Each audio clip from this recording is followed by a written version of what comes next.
guys, so it's been a couple of days since I've done a video. I wanted to do my deconstruction video after I did my songs, but I haven't gotten a chance to, and someone had requested me to do a couple of songs in honor of Julie Andrews' 90th birthday. So I want to make sure I get around to that as well, but for right now, I do want to go on with what I wanted to do, and then at some point, hopefully this week, I would do those songs for Julie Andrews. I also would like to do something for Jane Goodall, because Jane Goodall just passed away, but I don't know what, because she was just a animal rights activist, which was amazing.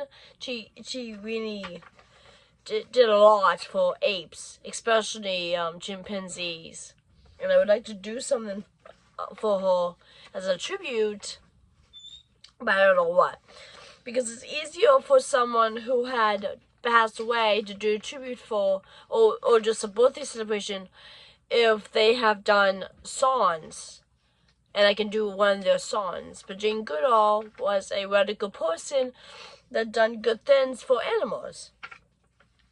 So, but I don't know. If you have any ideas, any suggestions, please drop them in the comments. But without further ado, let's get on to week 2 of the Bible study from last week. We're actually, okay, I'm going to resume from where I left off. From week 1. So read 1 Peter 1:10-21. What was the war of the Old Testament prophets regarding the coming of the Messiah? So I put down, search intently and with me greatest care. I'm going to move on. In verse 13, Peter says, we should get our minds ready for action. What part does our mind have in the life of faith and obedience? So I wrote down, therefore with minds that are alert and fully sober, set your hope. I don't remember what we talked about that week. According to Peter in 1:13-17, what are the connections between hope and holiness? I wrote down being obedient. And last week when we did talk about these things, because we didn't finish the discussion for week 1, that's why I'm talking about this now, even though this is week 1 discussion stuff. We talked about hope and holiness and how to be holy and all of that. Since you put faith in Christ, how have your hopes changed? And this one is kind of tough because I haven't. I'm not Christian, and so it's kind of hard for me to answer this kind of question because I don't have that same faith. Of course, people will be wondering, why are you doing Bible study? But I'm just a very curious person. I like discussion. I like to be open-minded and thinking about the possibilities and all of that. But I just put down being more positive. I mean, I'm sure people who actually does have faith in Christ would have a better answer than that. That's the only thing I came up with, because like I've been more positive more recently than in the past. I still have my own worries and concerns about the future, but I'm trying to budget my money, so I can try to put money aside for certain things like evil bills, stuff for shadow, entertainment, dining out, date night, things like that. So hopefully I can see some progress in my savings account, and I'll be able to put money back into my account whenever my money is taken out for things. So far I've seen some progress, and hopefully it will just continue this way. How can the world still squash us into the shape of the passions we had before we knew Christ? That's another question I had a hard time with. How can the world still squash us into the shape of the passions we had before we knew Christ. And why put down is put hatred in your heart. It's like, because Christ is supposed to be an all-loving being, and before you put him in your heart, you might feel hatred over what's going on in the world. I know I have a hard time being proud of being an American because of what's been going on with our so-called president, because he's a huge embarrassment to everything we hold dear. So, but that's my answer.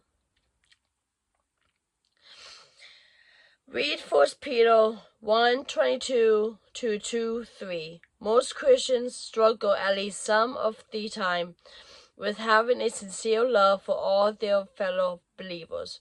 1:22. What reasons does Peter offer for Christians loving one another? So what I put down is being born again into God's eternal community.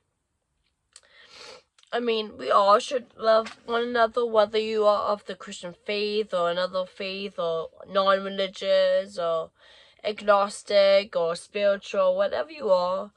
We all should just try to love each other, try to give each other respect, to get along, because life's too short. But there are a lot of people out there that just has issues, and it's kind of hard to love someone who doesn't care about you. So, okay. Oh yeah.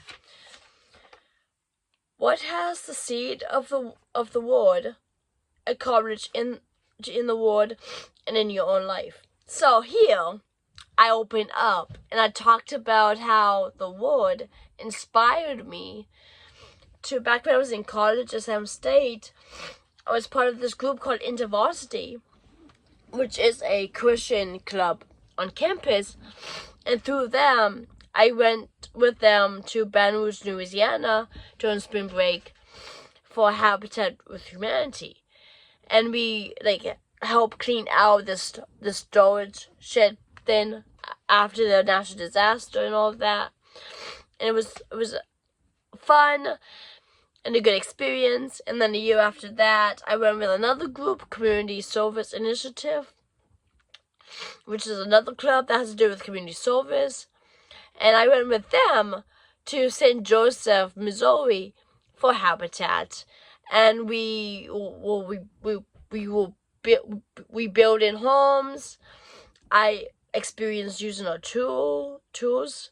I painted. I did all that cool stuff.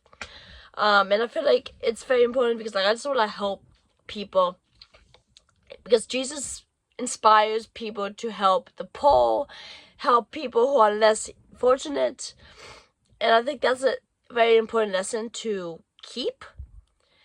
So I try to do that, even though I don't necessarily follow Jesus. I do try to practice what he preached.